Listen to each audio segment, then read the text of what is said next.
Bon, disons, c'est une rencontre qui fait suite à ce que vous avez tous suivi hier.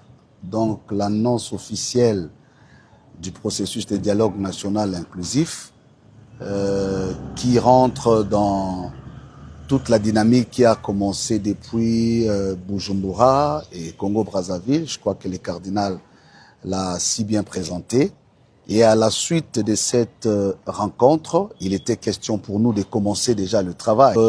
Avec le chef de l'État, nous étions mis d'accord que la dynamique de la médiation commence déjà ce travail. Donc aujourd'hui, nous avions estimé nécessaire de rencontrer la partie de l'opposition parce que vous le savez qu'ils ont prévu une marche pour les 22 et au niveau de la médiation, il avait été estimé nécessaire d'aborder cette question avec cette partie de l'opposition pour obtenir le principe du report de cette activité.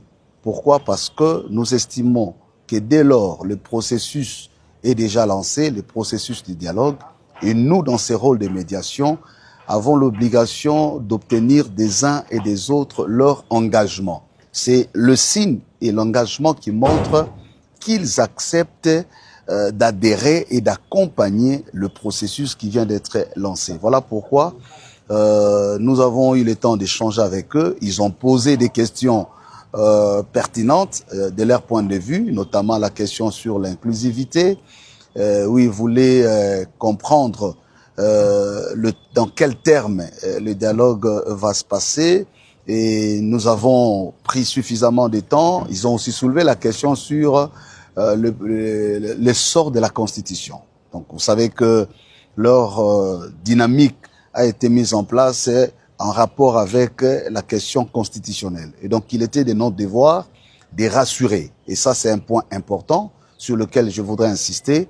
Cette initiative prise par le président de la République et qu'il confie à juste titre aux églises d'amorcer relève d'une dimension pastorale.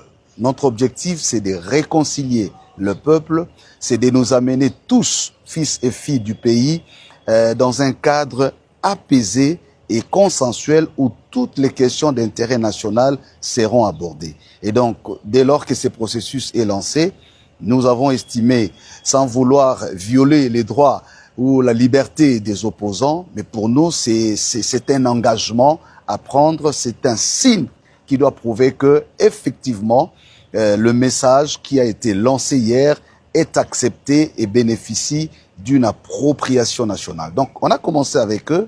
Nous allons voir d'autres acteurs qui sont impliqués dans cette dynamique. Donc, il n'y a pas que l'opposition représentée au sein de C64. Il y a beaucoup d'autres acteurs, comme vous le savez. Je rappelle ici que SCC Senko avait fait, dans le même cadre, une tournée l'année passée. Elles avaient vu beaucoup d'acteurs au niveau national et international, le chef d'État. Ce sont les acquis que nous versons dans ce processus qui est finalement lancé par le chef de l'État. Donc voilà un peu le résumé de ce que nous avons fait. Il y a eu des discussions des fonds, ils voulaient comprendre ce qui s'est passé hier au-delà de la communication. Nous avons échangé et le but, comme nous le disons, c'est d'apaiser, c'est de mettre en confiance que les Congolais s'approprient de ces processus qui donne espoir, parce que processus porté par le chef de l'État et conduit par les églises, c'est déjà une dynamique importante à considérer en termes de symbolique lorsque le sacerdoce étatique se concilie au sacerdoce spirituel.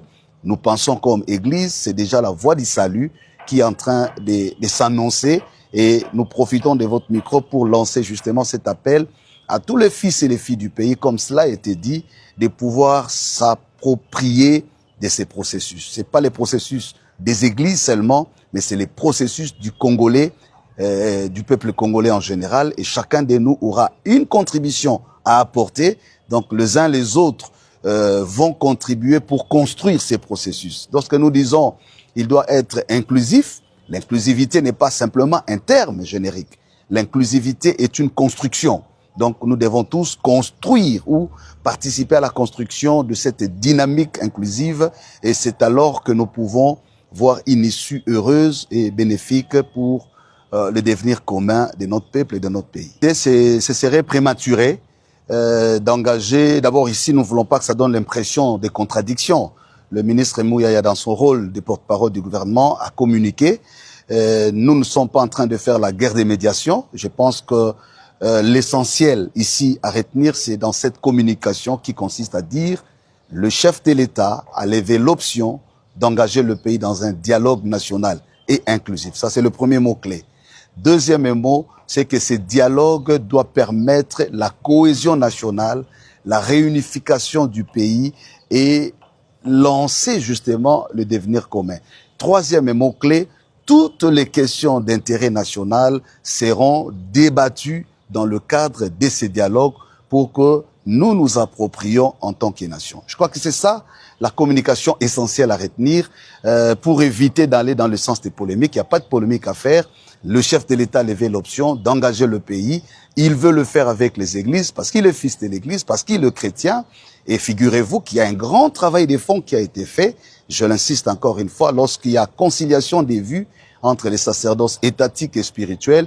Donc ce n'est plus l'affaire d'individus, ça devient l'affaire de la nation. Et ce que nous attendons, c'est que les uns les autres se prédisposent à s'engager dans ces processus, parce que ce n'est pas le processus uniquement des églises, c'est le processus de la guérison de la nation, de la réconciliation, de l'unité nationale, pour que la paix revienne, pas seulement pour un temps, mais une paix durable en RDC et la stabilité dans la région des Grands Lacs.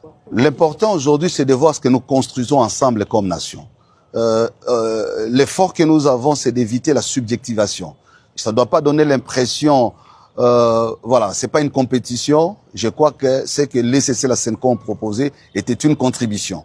Et si cette contribution rencontre d'autres contributions pour être aujourd'hui présentée en termes d'un processus national inclusif, donc de ce point de vue, je pense que c'est la nation qui doit gagner, c'est la finalité qui doit compter et non des particularités et des subjectivités.